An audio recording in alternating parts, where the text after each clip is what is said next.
a importância da comunicação oral, não só para o advogado, não só para o jovem advogado, a jovem advogada, mas para todo cidadão, né? Na medida em que você se comunica bem, com certeza, os clientes e as amizades fluirão de forma muito mais espontânea para você. Óbvio que quando você se manifesta verbalmente, você está trazendo consigo todo um caudal de uma experiência pretérita, passada. Muitas emoções vêm à tona. E isso pode, com certeza, desestabilizar, desconstruir o comunicador, o orador. Por isso é que a gente está sempre dando uma pincelada de comunicação oral, a importância da oratória para qualquer ser humano, porque nós sabemos muito bem que quem manda no planeta é a falassocracia. Quem fala, comanda. Dificilmente. Já estou vendo o doutor Vivaldo Amaral. Meu querido professor. Boa noite, meu irmão. Como é que está? Uma honra muito grande, muito feliz, viu, por estar aqui com Vossa Excelência. Certo. Você está me ouvindo bem, doutor Vivaldo? Te ouvindo bem, estou te vendo bem, essa paisagem lindíssima aí ao fundo. Gostei de ver, nota 1000. Maravilha. Nós estamos em duas plataformas. Pois não. Estamos no Instagram, estamos também no YouTube. Pois não. Certo? Doutor Vivaldo, me fale, o doutor Vivaldo nasceu na Bahia, no Nordeste, no Sudeste, nasceu aonde? Em que aldeia o doutor Vivaldo nasceu? Eu não diria, eu diria que foi uma quase aldeia, foi mais um quilombola do que uma aldeia, viu? Muito embora meu pai era um pouquinho caído para o índio, meu pai tinha cabelos lisos, olhos mel, a pele um pouco bronzeada, não tanto quanto a minha, mas minha mãe era negra mais ou menos retinta, para a gente dizer aquele o mediano entre aquele negro.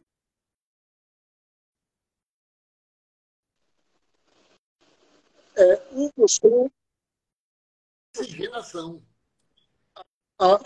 Mas aqui na Bahia, doutor Vivaldo? Aqui na Bahia. Eu nasci aqui em Salvador, Bahia. Eu nasci aqui no Hospital Sagrada Família, no Bonfim. Sou de uma família muito humilde.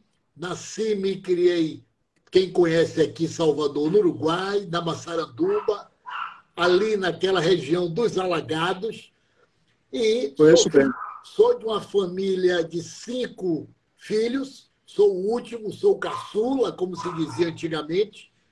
E, com muita dificuldade, sobrevivi às grandes intempéries da vida e estou aqui como um humilde advogado que estudou a vida toda em escola pública, fez faculdade com bolsa de estudo e para poder estar aqui diante dos professores mais renomados do Brasil. É uma honra muito grande, viu, mestre?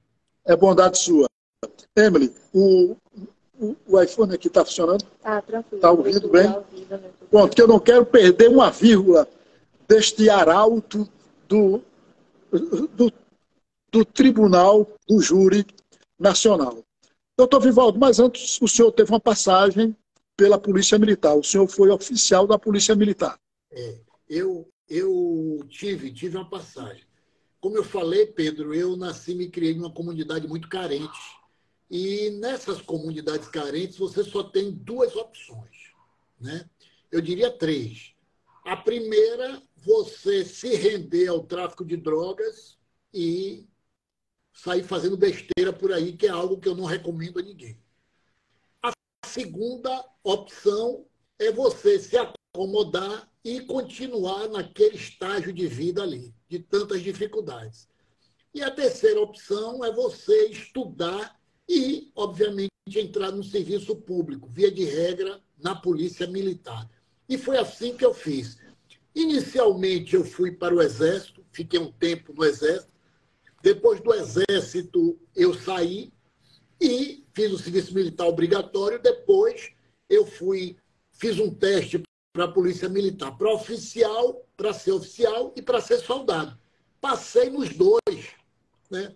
Passei nos dois. Aí, obviamente, que eu escolhi ser oficial, onde eu cursei a Academia da Polícia Militar aqui no Bonfim por 3 longos anos, segui carreira por um determinado período e depois de quase 12 anos eu pedi exoneração porque eu havia conseguido realizar um sonho de criança que foi estudar direito, me formar e aí dizer, não, vou ser advogado.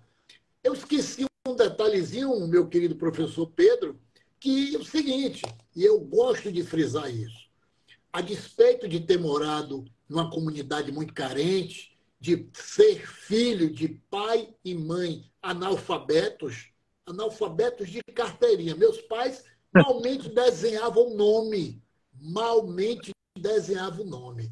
Mas minha mãe, aquela negra, meu pai era porteiro, meu pai saía para trabalhar de manhã, chegava à noite, e durante o dia minha mãe fazia as coisas, era do lar. Ela cuidava das crianças, ela preparava comida, aquelas tarefas do lar. Eu lembro como hoje, eu deveria ter uns 6, 7, 8 anos, eu estava com um grupo de amigos na porta de casa. Aí minha mãe disse, o que você está fazendo aí? Eu disse, minha mãe está conversando. Não, não quero você na rua, não. Entre e vai estudar. Mas minha mãe vai estudar, vai ver um livro, vai ler um livro. Aí eu disse, minha mãe, que livro, se não tem livro em minha casa? Ela disse, opa, pegue um remédio, que dentro do remédio tem uma bula, vá ler uma bula de remédio que você vai ganhar mais do que está na rua com esses moleques aí. Imagine, Pedro, a preocupação dela, né? Hoje se fala tanto em educação, mas há quase 60 anos atrás, uma preta analfabeta, morando naquela comunidade, já estava preocupada que os filhos, para que estudassem, para que viesse, através do estudo, conseguir o que eles não conseguiram. Mas, graças a Deus, deu tudo certinho e nós estamos aí, né? Na advocacia, sobrevivendo. É uma verdadeira mãe. Quem é advogado sabe que a advocacia a gente mata um leão por dia. E, como eu disse, essa semana, a semana de 4 dias, eu matei 4 leões. Hoje eu matei o último leão e estou aqui, firme e forte, muito feliz falando com Vossa Excelência. Ok. Emily, esse aparelho aí, o áudio está bem? Do YouTube? Sim. Doutor Vivaldo, claro, parabéns, você teve uma mãe que foi uma verdadeira guardiã da sua alma. Não é? Ela realmente deve uma mulher de uma espiritualidade bastante desenvolvida, sabe? Um ser de luz. Um ser de luz. Não tenho dúvida. Né? Doutor Vivaldo, e veja, foi muita coragem do senhor, vou lhe chamar de senhor, não por uma questão de ser muito mais jovem do que eu, mas eu lhe pergunto, muita coragem sua entregar a patente de oficial da Polícia Militar, que hoje você seria, não sei se coronel fechado ou tenente-coronel. Né? Soldadinho, seria um soldadinho melhorado. Seria um coronel, né, fechado e, quem sabe, um comandante da Polícia Militar do Estado da Bahia. Muito e obrigado. O doutor entregou a farda e foi cuidar da advocacia. Perfeito. Bom, isso aí, você agiu com foi intuição, foi o que isso? Pedro, eu digo que Deus sempre foi muito bom comigo. Hoje eu conversava com um grupo de advogados jovens e eles perguntaram isso, doutor, eu estou estudando há vários anos, já fiz concurso várias vezes para entrar na Academia da Polícia Militar. O senhor estava lá com uma carreira brilhante, conhecido, trabalhava no local que ganhava direitinho e foi delegado também. Por que o senhor pediu exoneração? Eu expliquei. Eu digo, no momento que eu pedi exoneração, e foi há muitos anos atrás, Eu estou completando, Pedro, quase 30 anos de advocacia, completo efetivamente no ano que vem, e digo a você que eu sofri muito quando eu decidi. Deixei para trás grandes amigos, um ambiente, graças a Deus, um ambiente muito bom, a convivência salutar, mas eu recebi um chamado.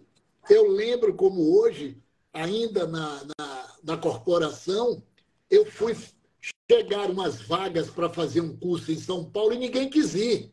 E eu fui e fiz esse curso. Olhe como a educação transforma a vida das pessoas. Todos os cursos que chegavam na unidade que eu trabalhava, poucas pessoas se voluntariavam em participar. Eu queria participar. Até corte e costura que aparecesse, eu faria. Fazia todos, fiz todos. Fiz de corregedoria, fiz isso, fiz aquilo, e surgiu esse em São Paulo. Seria interessante, porque teria umas diárias interessantes, e aí melhoraria muito o salário, e eu fui fazer esse curso. Fiz esse curso, eu me tornei especialista em trânsito urbano e rodoviário. Já era bacharel em Direito. E ao retornar desse curso, eu comecei, obviamente especialista, eu comecei a escrever, a dar pareceres da área de trânsito urbano e rodoviário. E, coincidentemente, os meus pareceres eram aprovados. E em todos os pareceres, em todos os processos que eu juntava meus pareceres, coincidentemente, os clientes davam sorte e ganhavam as ações. Aí eu lembro como hoje uma determinada magistrada me disse, eu quero conhecer esse cidadão. E eu fui conhecê-la e foi ótimo. Eu expliquei em que eu me baseava, onde eu fiz o curso, tal. E fiquei muito conhecido. Num dado momento, uma determinada seguradora, que hoje não existe mais, aí eu fiz amizade com o pessoal e disse, doutor, eu não era doutor, não podia advogar na época, mas disse, o senhor não tem interesse em trabalhar aqui com a gente, não? Eu disse, pode ser, eu tenho tudo, eu trabalhava só um turno. Não, mas sim. Eu digo, eu queria que vocês fizessem uma oferta. E fizeram. Meu irmão Pedro me ofereceram 10 vezes mais do que eu ganhava na Polícia Militar. E aí, realmente, foi irrecusável. Eu não pude dizer que não iria.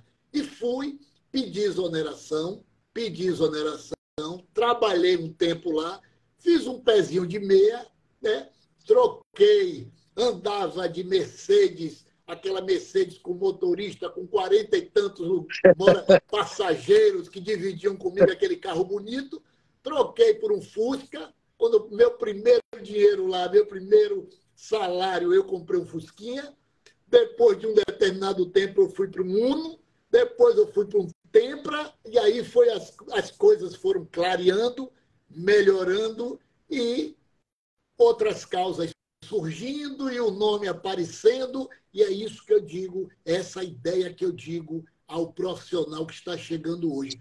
Faça o bem, faça o bem, faça o seu trabalho com presteza, dentro da técnica, com ética, respeite o seu colega advogado não é adversário, o adversário da advocacia são os outros, não é o seu colega.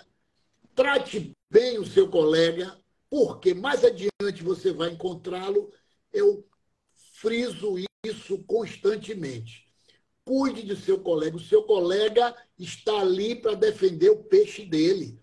Né? A gente costuma dizer, meio-dia dá em sua casa e dá na casa do colega também. Então, deixa o colega ganhar o dinheiro dele. Não queira atravessar o colega. É verdade. Bom conselho para o jovem advogado que está iniciando essa carreira tão fabulosa e tão cidadã. Doutor Vivaldo, é por isso que o doutor Vivaldo, não vou dizer onde você mora, é por isso que o doutor Vivaldo mora no metro quadrado mais caro da América Latina. Certo?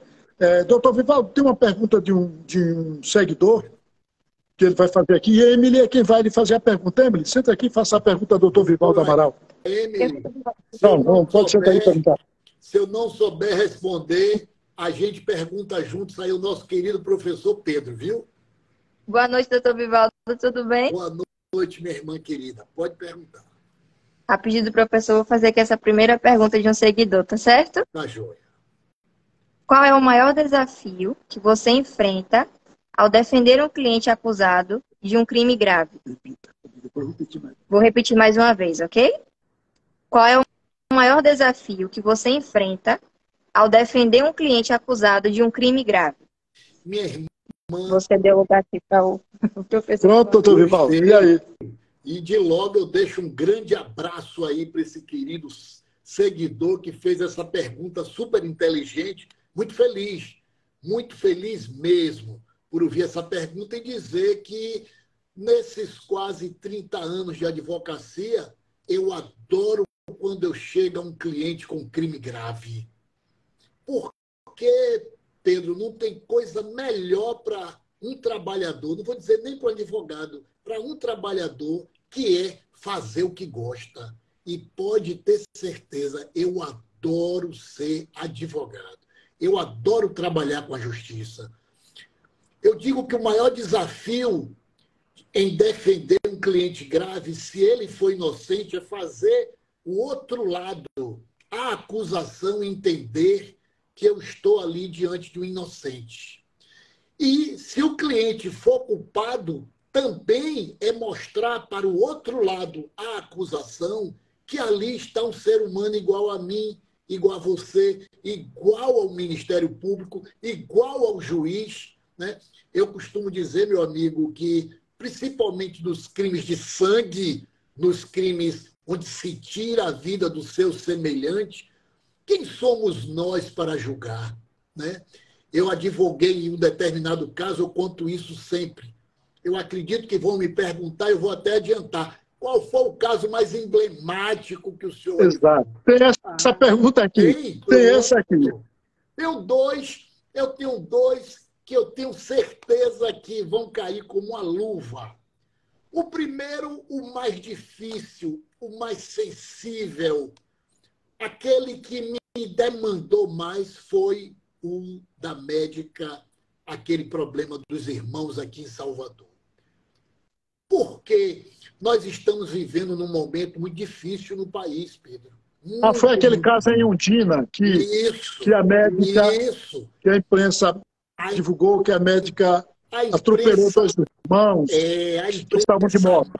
Massacrou, a imprensa julgou e condenou antecipadamente, mas a defesa estava lá. E eu disse... O senhor foi o advogado da médica. Com muita honra e orgulho, e graças a Deus ela hoje foi absolvida completamente no Tribunal do Júri. Ela foi absolvida no Tribunal de Justiça da Bahia e, posteriormente, os recursos do Ministério Público foram improvidos, ou seja, confirmando a absolvição. Algo que eu disse no primeiro dia, algo que eu disse no dia do julgamento, Pedro, eu lembro como hoje, eu parei de dar entrevista, porque, obviamente, o lado da família que perdeu os filhos sente, sofre demais, então revive os fatos. E aí eu parei de dar entrevista. Mas no dia do júri, faltando 2 horas para começar o júri, um determinado jornalista muito querido, um amigo querido, o Adelso Carvalho, aqui em Salvador, me ligou e disse: doutor Vivaldo, abra uma exceção para falar comigo. Eu digo, tudo bem. Certo. O que foi, Adelso? Ele fez, me diga aí, qual o placar desse júri hoje? Faltavam 2 horas e ele está aí, que não me deixa mentir. Eu disse, Adelso, você está falando, nós vamos falar para quem? Ele fez, doutor Vivaldo, é a Bahia e o Brasil e o mundo, porque, como você, além dessa ligação, nós estamos transmitindo aqui pelo YouTube e tal. Eu disse, Adelso, anote, amplifique os seus microfones.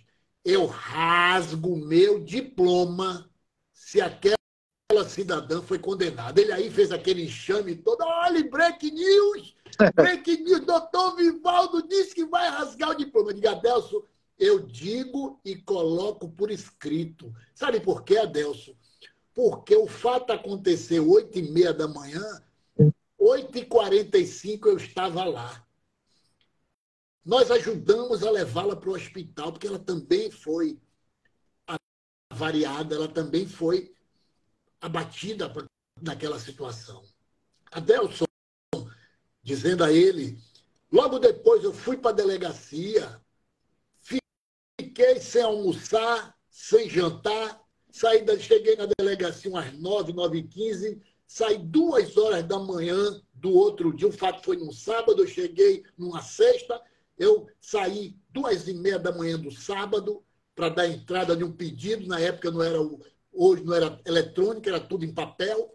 Fomos lá, dei entrada nesse pedido, o juiz negou, fomos para casa descansar, no outro dia já preparando um habeas corpus para dar entrada no tribunal. Quando o juiz de primeiro grau nega, aí a gente tem que ir para o tribunal.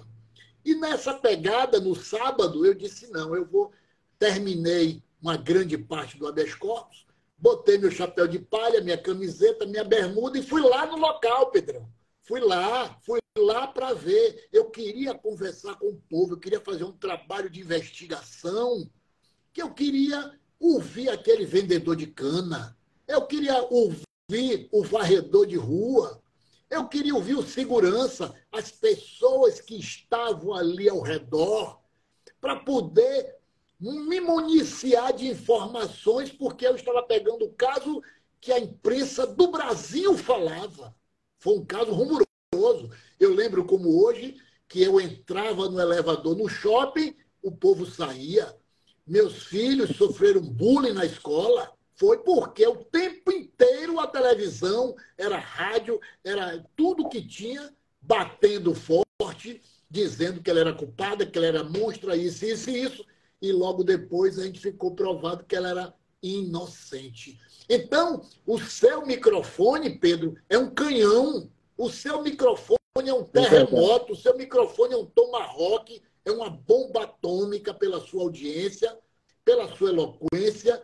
Então, a mídia escrita, falada, televisionada, tem que ter muita responsabilidade, como você tem. Por quê? Porque ela levanta e destrói o ser humano.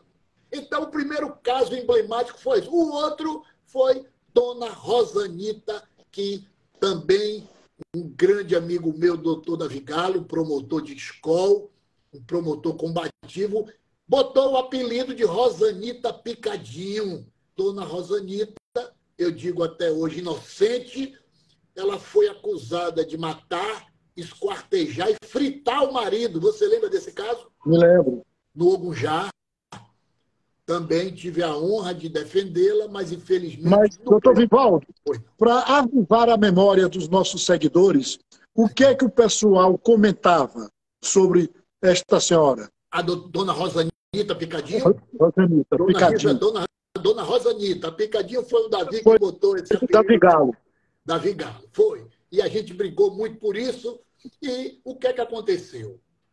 Em suma, Dona Rosanita foi acusada desses crimes já citados, mas a acusação, e a defesa não concorda com a acusação disse que dias chegando para o São João, a minha cliente, Dona Rosanita, sugeriu que os 4 filhos fossem para casa, ou melhor, os 3 filhos fossem para a casa da 4ª irmã, a mais velha, a fim de que ela ficasse com o esposo dentro de casa. E assim foi feito. 1 ou 2 dias antes do São João, os filhos foram e ela ficou com o marido. Em um dado momento, pós-São João, uma das filhas veio visitar o casal e, segundo a filha, flagrou um tacho, aquele tacho de cobre num azeite e, segundo a acusação, que a defesa não concorda, com uma cabeça dentro. E aquela cabeça era do pai dela. Pronto foi... Macabro, né? Uma coisa macabra. Segundo o Ministério Público. A filha corre para a delegacia e aí vem com uma filmadora, isso tem quase 15 anos, viu, Pedro? Vem com uma filmadora, o então delegado Nilton José. Ah, se eu soubesse, teria chamado, porque ia ser bom, e a gente faria aqui uma live A3, porque ele estaria aqui, seria o momento da gente fazer um debate aqui, reavivar esse julgamento. Por quê? Porque Nilton José, esse grande delegado, hoje advogado, que está aposentado da Polícia Civil, foi ele que fez a investigação, foi ele que conduziu a investigação, foi ele que chegou com uma câmera de vídeo. Imagine quanto tempo. Hoje um celular você filma com... Nós estamos fazendo uma live, você em Santo Antônio, eu aqui em Salvador, que coisa linda a tecnologia. Mas, em suma, o Nilton José filmou. Primeiro, ele chegou para minha cliente e disse: foi a senhora que cortou a cabeça do marido? Ela, assustada, coitada, a polícia, com aquele brasão, aquela coisa toda, e ele perguntando: foi a senhora que matou o marido? Foi a senhora que esquartejou? Foi a senhora que fez? Ela, assustada, saiu na cabeça dele confessando, e isso a defesa assim surgiu. A defesa não aceitou.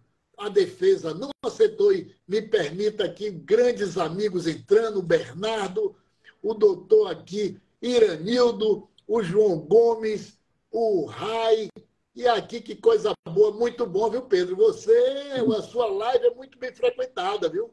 Grandes amigos, grandes advogados, um abraço em todos e todas. E vai ficar postada aí, ad eterno, e a tendência, muitas pessoas assistirem. Que bom.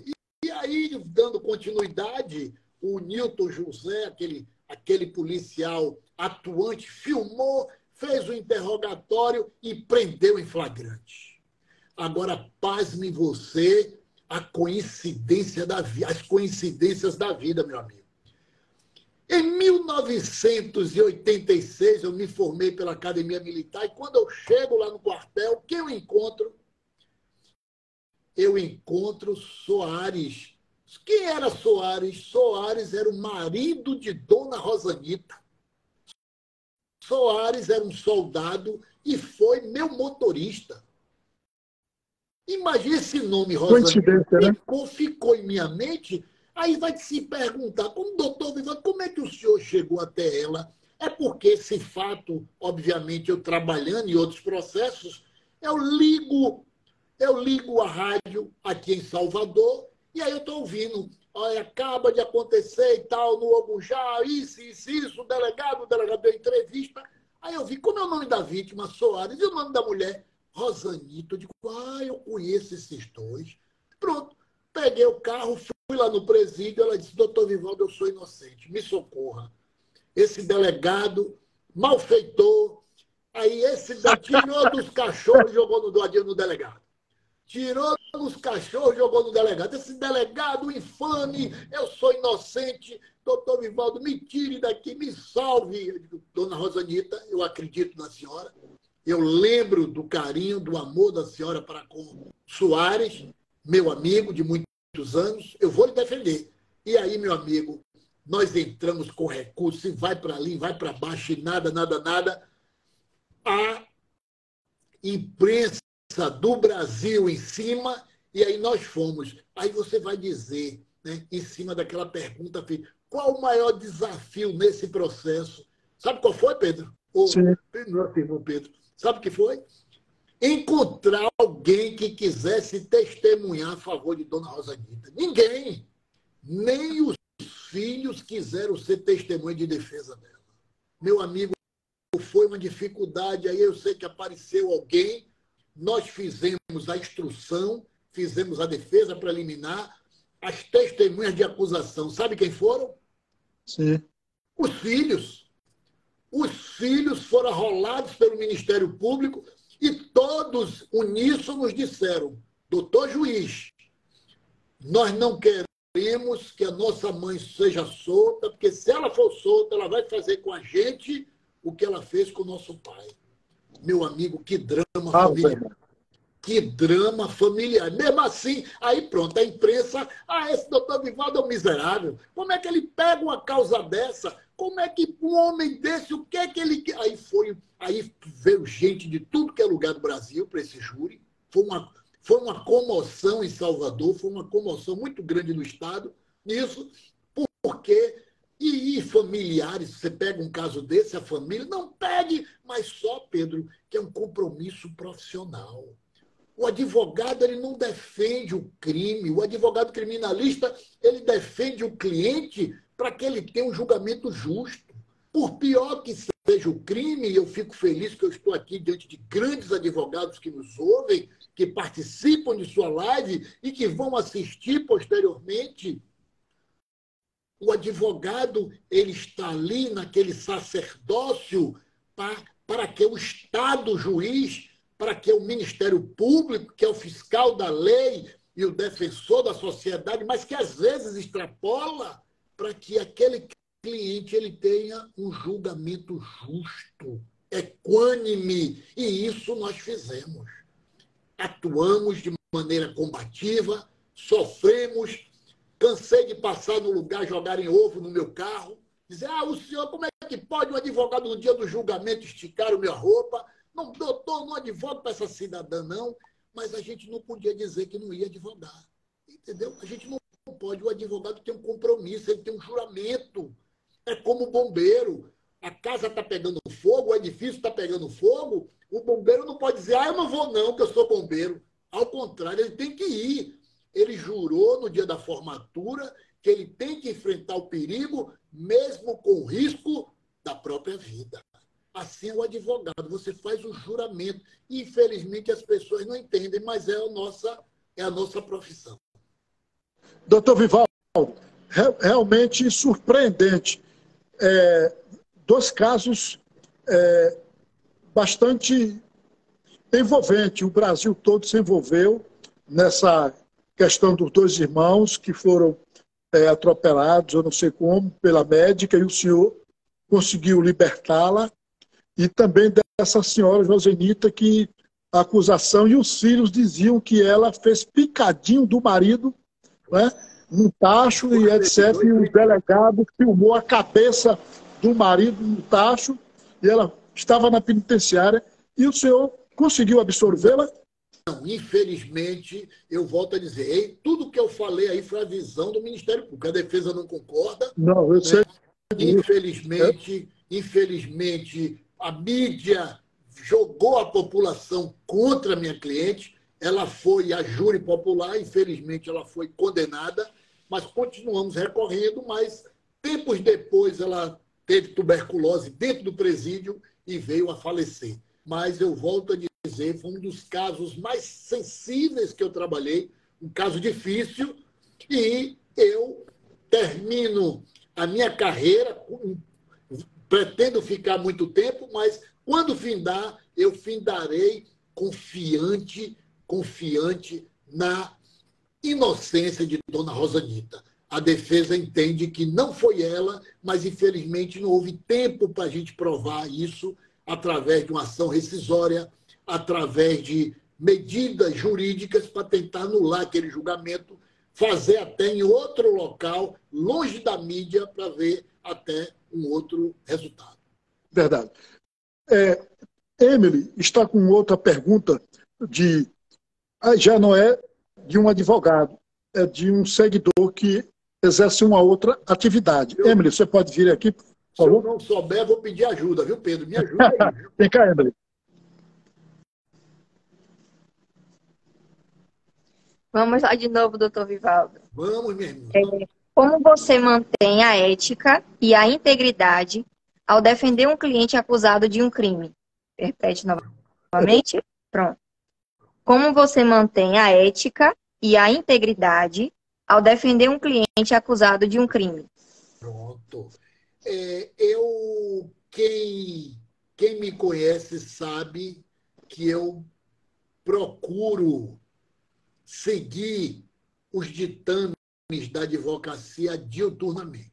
A ética no nosso escritório, na conduta de cada advogado nosso, ela é festejada muito diuturnamente pelos integrantes do escritório. Eu agradeço a pergunta feita pelo seguidor e fui muito feliz quando disse que não é da área jurídica, mas eu vou tentar explicar em uma linguagem o mais simples possível, sem o juridiquês, para que Vossa Excelência entenda, e dizer que o advogado, vou repetir, o advogado, ele não defende o crime, ele defende o criminoso ou o suspeito, o réu, o criminoso, para que ele tenha um julgamento justo. E a gente, meu querido e amado professor Pedro, a gente pensa que os fatos só acontecem com o vizinho. A gente não imagina que um filho, um parente distante, um sobrinho, ou até a gente mesmo possa vir a cometer um crime, pode ter certeza. A primeira coisa que você, que porventura venha deslizar, a primeira coisa que vem na cabeça daquele que tem um primo, um amigo que deslizou, é dizer: eu quero o meu advogado. E não é o advogado só, Pedro, vai querer o melhor advogado. Eu quero o melhor advogado. Onde é que está? Está no Rio, está em São Paulo, está em Santo Antônio de Jesus, está onde tiver. Ele quer por quê? Porque você vai querer ser bem defendido, você vai querer estar com uma pessoa que te defenda com unhas e dentes.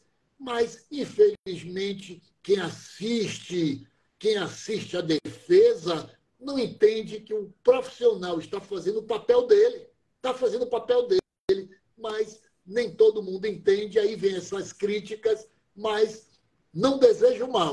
Saiba que se por acaso acontecer algum problema com um parente de Vossa Excelência, escolha bem. Mas não fique chateado, não. O senhor vai ver que muita gente não vai gostar dele, vai criticar. Deixa esse ordinário ser preso, deixa esse cidadão ir logo para o presídio, não sabendo ele, porque um dia pode acontecer com ele ou com um parente. E, reiterando, vai querer o melhor advogado para socorrê-lo. Pronto. Doutor Vivaldo, temos aqui uma pergunta de um neófito também, um advogado. Ele colocou que tem apenas 1 ano que recebeu a sua carteira na OAB. Coisa linda. E ele faz a pergunta que Emily vai fazer, porque Emily perguntando dá mais dinamismo. Ficou... Muito bom. É isso? Muito bom, então, Emily, você pode fazer a pergunta, por favor?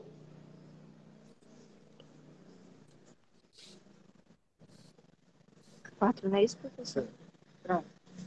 Doutor Vivaldo, qual é a sua opinião sobre o sistema de justiça criminal atual e as possíveis melhorias que poderiam ser feitas? Vou repetir. Qual é a sua opinião sobre o sistema de justiça criminal atual e as possíveis melhorias que poderiam ser feitas? Pronto, doutor Vivaldo. Vamos falar um pouquinho sobre o sistema de justiça, né? Vamos imaginar que o sistema de justiça não direcione única e exclusivamente para a justiça criminal. Vamos falar do sistema de justiça de um modo geral.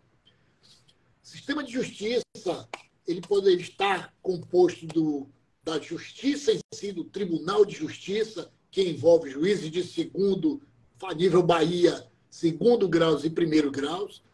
O Ministério Público também faz parte, a advocacia.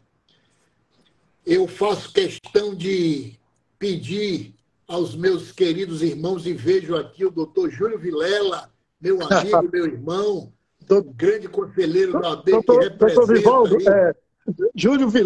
doutor Júlio Vilela é um dos artífices da advocacia negra no Brasil. Brasil, na Bahia, isso, né?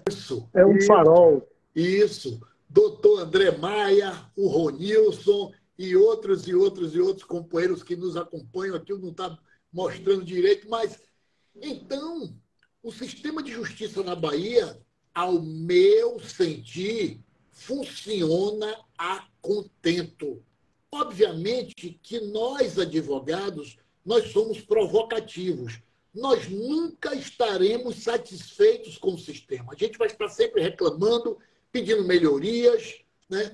Pedindo que haja mais oportunidades para o advogado se pronunciar, o Ministério Público em cima, também brigando pelas melhorias do sistema e, obviamente, os senhores magistrados, de igual modo, fazendo o melhor que podem para que o sistema seja sempre aperfeiçoado. O que é que se pode melhorar? Eu entendo que o magistrado, que a magistratura de primeiro grau, ela hoje está atravessando uma dificuldade muito grande, não por culpa dos senhores magistrados de primeiro grau. A gente que tem a oportunidade de ir aos cartórios por toda a Bahia, e eu quase todos os dias estou com a barriga no balcão, daí a máxima do pé de poeira e barriga no balcão, pela Bahia toda, Pedro, você me acompanha, sabe disso, e a gente observa que o juiz de primeiro grau, ele está trabalhando de maneira hercúlea, ele está trabalhando com quadro de funcionários deficitário. O juiz de primeiro grau, ele precisa de mais serventuários para que ele possa impulsionar os processos, a despeito de hoje já ter melhorado muito a questão da justiça digital. Mas também já foi dito, e é de conhecimento público, que as plataformas digitais que hoje auxiliam a justiça, em especial o PJE, é um sistema que, infelizmente, apresenta muitas falhas, muitas imperfeições. Isso vai ser aperfeiçoado com o passar do tempo. Então, o que precisa melhorar? Precisa melhorar, aperfeiçoar com rapidez esse sistema, o PJE, precisa melhorar também, ao meu sentir, fazendo concurso para contratar mais serventuários, mais juízes de primeiro grau. Nós temos na Bahia algumas comarcas sem juízes por falta de juízes, né? Uma cidade sem um juiz, eu diria que é uma terra sem lei. A presença de um magistrado numa cidade impõe autoridade, impõe respeito, né? Ali é a certeza que a justiça está presente, você reduz a criminalidade, você melhora os índices de segurança pública quando naquela cidade tem um juiz, um promotor e, principalmente, os advogados. E eu acompanho as reclamações dos nossos colegas que, em muitos locais, não têm juízes e tomei conhecimento hoje que, nessa linha do que eu estou falando, o nosso querido e festejado Tribunal de Justiça da Bahia, o mais antigo das Américas, está contratando, já dando posse a quase uma centena de juízes novos que passaram e estavam aguardando. Então, parece que já há uma folga no orçamento para se trazer esses novos juízes que irão complementar o quadro e melhorar muito o nosso sistema de justiça baiano. Doutor Vivaldo, o senhor acha que dentro da carreira jurídica existe preconceito racial, de cor? Eu quero crer que não haja, meu querido professor. Em especial em Salvador, na Bahia. Salvador é a cidade mais negra fora da África. Quem vos fala, nós somos afro-brasileiros, com muita honra. A gente sabe que quase que a totalidade da população baiana ela é negra. Quando não negra, é oriunda, é afro-índio, né? Eu lembro, no nosso passado recente, dizia que o único branco na Bahia é o cônsul da Suécia. O resto, todo mundo tem um pezinho na cozinha. Todo mundo... João Baldo Ribeiro, né? Eu acho que era João Baldo que falava isso. Isso. Então, havendo essa situação, eu quero acreditar que não haja isso. Eu confesso a você, hoje eu fiquei muito triste. Chegou ao meu conhecimento que uma loja, um grande mercado em Salvador, um pai e filha, salvo engano, chegou truncado, e isso vai ser objeto de uma conversa com a imprensa que nós vamos fazer na segunda-feira. Um pai e uma filha, desesperados, porque a menina tem um filho mamando, mas ela tem dificuldade de amamentar. Então, adentraram nesse mercado e subtraíram 1 litro de leite. E, ao subtraírem esse litro de leite, foram conduzidos pelo segurança para uma sala e lá eles foram torturados, né? Então, muito triste. Eu pergunto a você, se fosse uma pessoa, um louro de olho azul, um de olhos verdes, o cônsul, né, de um país nórdico, será que eles dariam esse tratamento? Ou será que isso já não é um indício do racismo estrutural que graça em outras, né, em outras profissões, em outros ambientes, em outras regiões? Volto a dizer, no ambiente jurídico, eu acho pouco provável de acontecer. Eu nunca tomei conhecimento de um incidente envolvendo tanto de um juiz para um advogado, de um advogado para um juiz, envolvendo promotores contra advogados, advogados contra promotores. Confesso que eu não tomei conhecimento, eu não me recordo. Eu acredito que no sistema judiciário isso não aconteça, mas, infelizmente, os fatos estão aí mostrando o racismo dentro dos campos de futebol, o racismo nos shopping centers e outras plagas. É um mal, é uma chaga social que a gente espera que, com a educação, com a sociedade civil organizada, se organizando, e, obviamente, que as pessoas venham tendo um novo olhar social, um novo olhar sobre o cidadão, irá banir esse mal que, infelizmente, ainda assola a sociedade brasileira.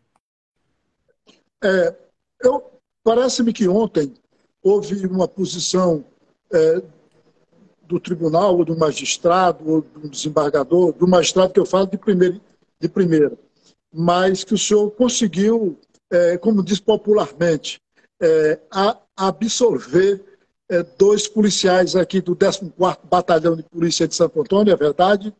Em verdade, professor, não foi uma absolvição, ainda não foi.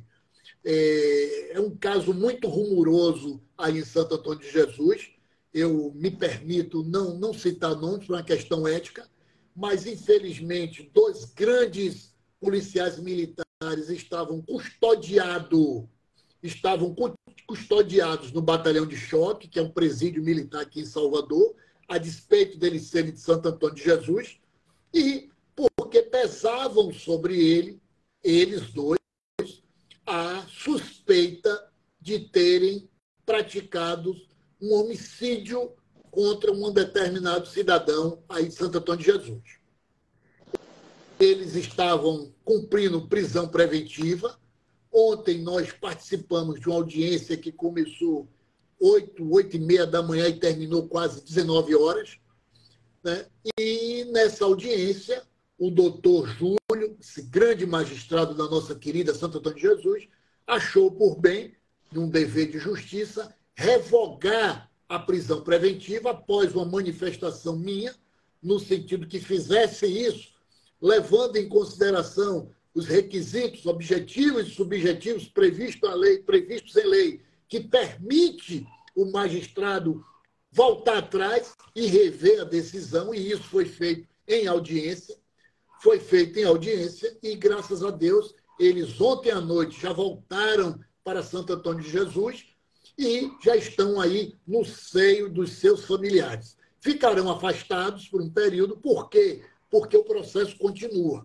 Ontem terminou a instrução criminal, nós vamos aguardar os recursos, ou melhor, as alegações finais que serão produzidas pelo Ministério Público, e, posteriormente, a defesa irá fazer as alegações, a visão que a defesa tem dos fatos, para que o doutor Júlio, juiz da comarca, o juiz criminal, decida se irá pronunciá-los, ou seja, dizendo, vou falar em uma linguagem mais simples, que eles devem ir a júri popular ou não. Queiramos que Deus permita que não haja essa inclinação, não haja essa decisão judicial nesse sentido, para que eles, policiais de escola, volto a dizer, não sejam responsabilizados por um fato que a defesa entende que eles não praticaram. Ou o senhor é advogado, me o senhor é permita, advogado da Polícia Militar do Estado da Bahia. Como é que é? Essa informação procede? não diria da Polícia Militar, eu diria de algumas associações, porque a Polícia Militar, sendo um ente público, quem faz a defesa da Polícia Militar são dos dirigentes, a Procuradoria do Estado, e os demais, a Defensoria Pública para aqueles que querem. Mas nós pertencemos, como aí também existem alguns advogados que pertencem a duas instituições que integram, primeiro, a oficialidade da PM, eu faço parte dessa associação, como advogado, como assessor e consultor jurídico, como também uma outra de graduados, que também a gente faz, como também da Guarda Municipal, Polícia Rodoviária Federal, e outros são empresas, são entidades públicas, mas também nós advogamos para algumas empresas privadas. Muito bem.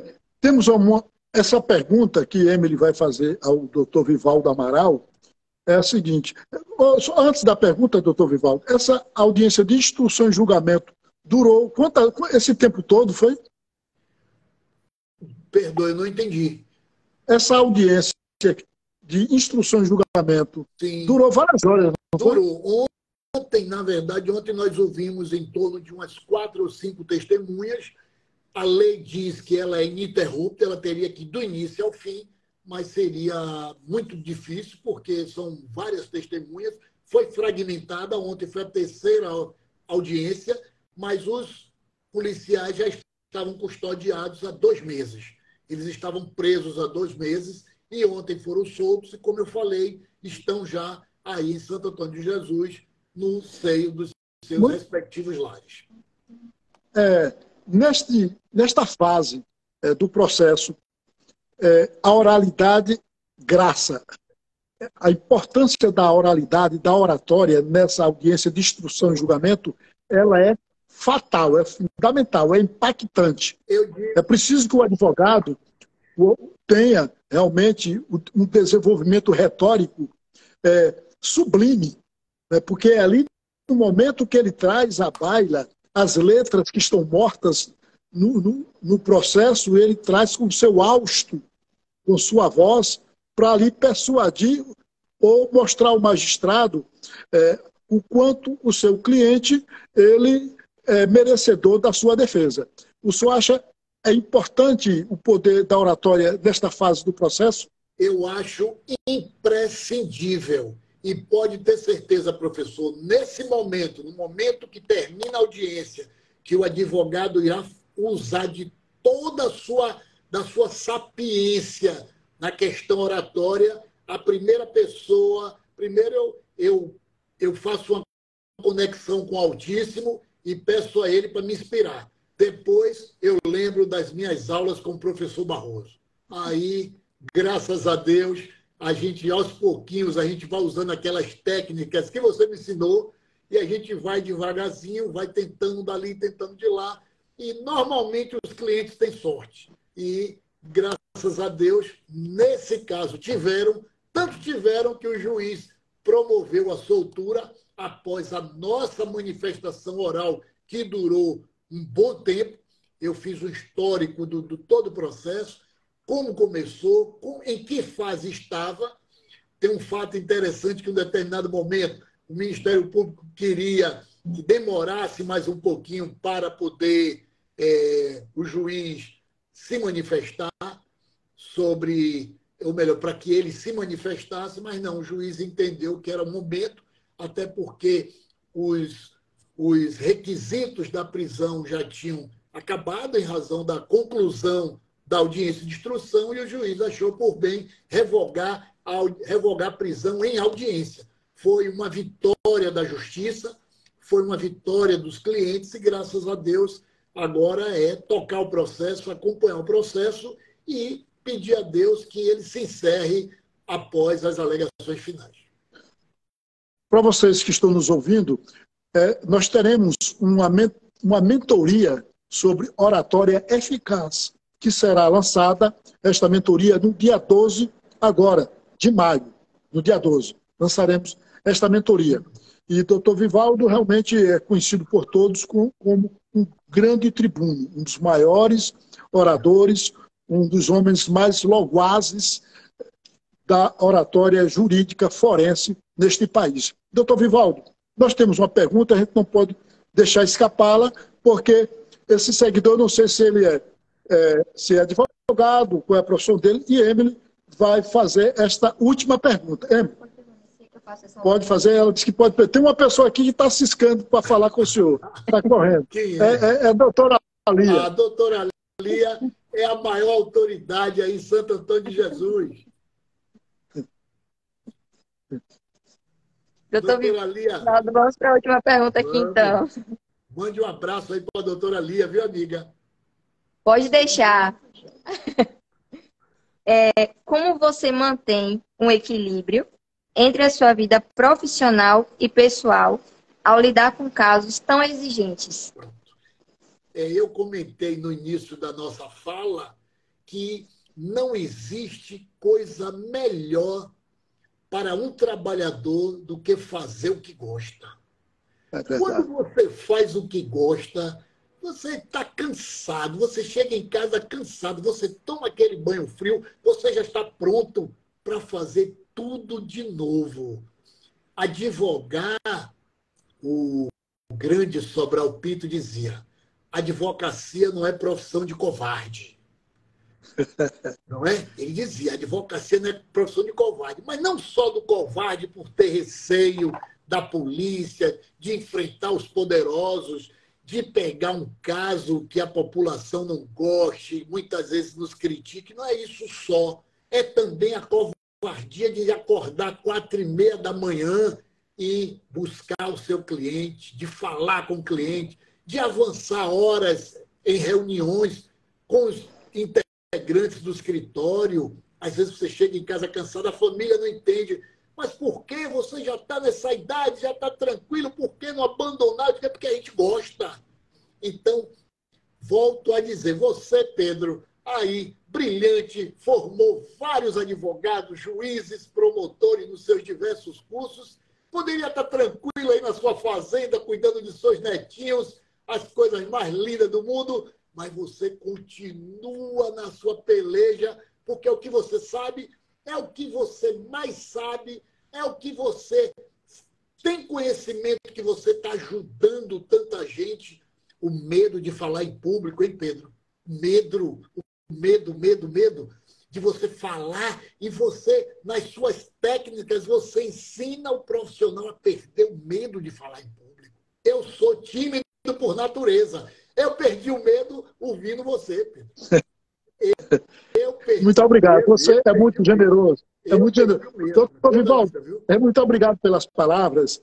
Para concluir, eu quero informar, quero perguntar. Eu soube que o doutor Vivaldo já fez mais de 700 júris. É verdade isso? 724 júris.